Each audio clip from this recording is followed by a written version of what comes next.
friends, so Karen Hickey here. At kung mapapansin nyo, nag-upload lang ako muna ng mga videos na napakita ko na sa inyo before. Pero syempre ngayon lalagyan natin ito ng voiceover at i-explain ko siya one by one or step by step para mas madalian kayong gayahin.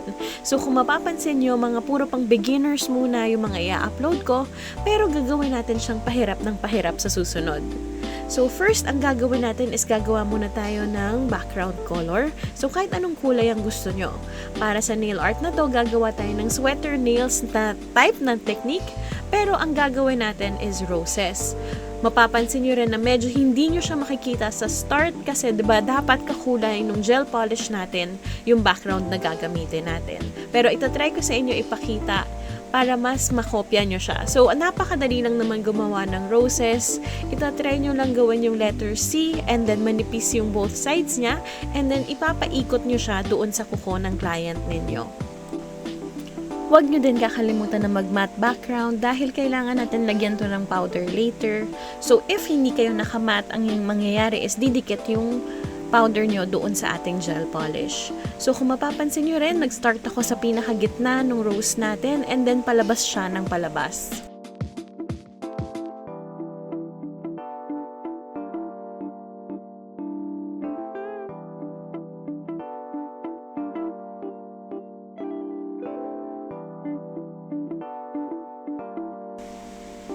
Yung iba nahihirapan sa placement ng mga petals ng roses natin, pero wag kayong masyadong mag-alala doon. Ang tandaan nyo lang is ilagay nyo siya kung saan nagmi-meet yung dalawang petals. So ibig sabihin, hanap kayo ng dalawang petal na magkatabi, tapos doon sa space ng gitna yon, doon nyo ilagay yung makapal na part ng letter C na ginagawa ninyo.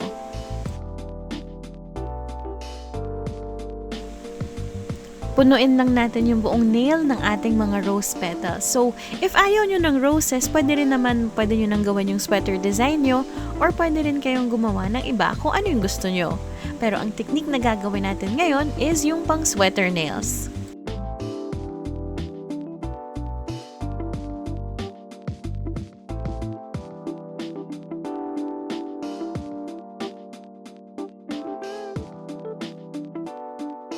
So, bakit nga ba natin siya tinatawag na sweater nails or sweater nails technique?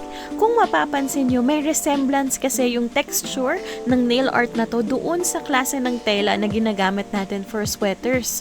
So, may pagka-rough siya, parang knitted. Kaya tinatawag natin siyang sweater nails technique. So, pag sweater nails na yung ginagawa nyo, naggagawa rin kayo ng mga patterns na nagmumukhang mga pang sweater design. So, parang minimimic natin or ginagaya natin yung mga patterns and textures na nakikita natin sa isang sweater or sa isang knitted fabric.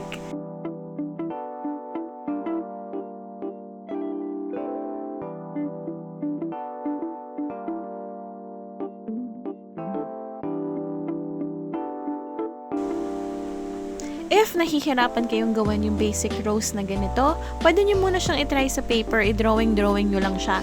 So, yung letter C, tandaan yung letter C, gagawin nyo lang siyang babali-baliktad. Ang tatandaan nyo lang is very thick yung center, tapos very thin yung sides. And then, ilalagay natin siya in between petals. Huwag natin siyang kalimutan para madalian tayo. So, pwede nyo na muna siyang i-drawing sa paper.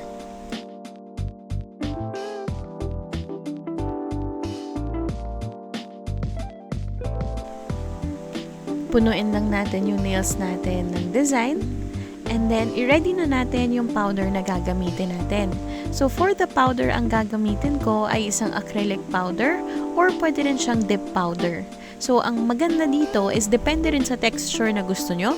Pwede kayong gumamit ng mga sugar glitter, so makakapal na texture, or pwede kayong gumamit yung mga very, very fine powders like yung mga dip powder. So, if wala rin naman kayo, hindi naman kailangan na super magkakulay siya, pwede kayong gumamit ng white, or pwede kayong gumamit ng clear para parehas yung kulay doon sa gel polish na gagamitin nyo.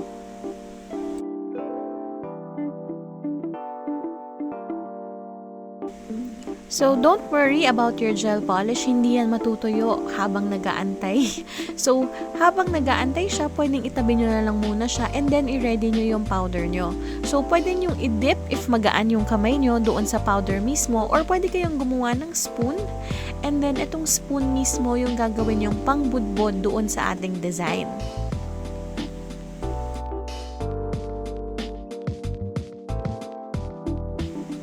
So, minsan, kahit nalagyan nyo na yung part na yun ng gel polish, kailangan nyo siyang ulitin. So, kailangan natin mag-make sure na na-absorb talaga ng gel polish yung powder. Kasi minsan, pag hindi siya masyadong na-absorb, hindi nagmumukhang textured nail art yung ginawa natin. So, minsan, ang ginagawa ko is inaantay ko muna mga 3 to 5 seconds na nakapatong lang yung powder bago ko siya itaktak. So, itataktak nyo siya after dahil hindi naman natin kailangan ng sobrang daming powder. Ang gusto lang naman natin is lumabas yung texture niya. So, kung mapapansin nyo, dinidip ko din siya para mas makakuha pa siya ng powder. And then, after nun, i-cure na natin siya. So, i-cure lang natin yung gel polish pag nalagyan na natin siya ng powder. So, cure natin siya ng 1 minute. So, depende rin sa gel na gamit nyo. So, usually 30 to 60 seconds, cure natin siya. And then, once cured na siya, pwede na natin siya i-brush and makikita nyo na yung design. So, ito yung ginawa natin today. Sana na-enjoy nyo siya.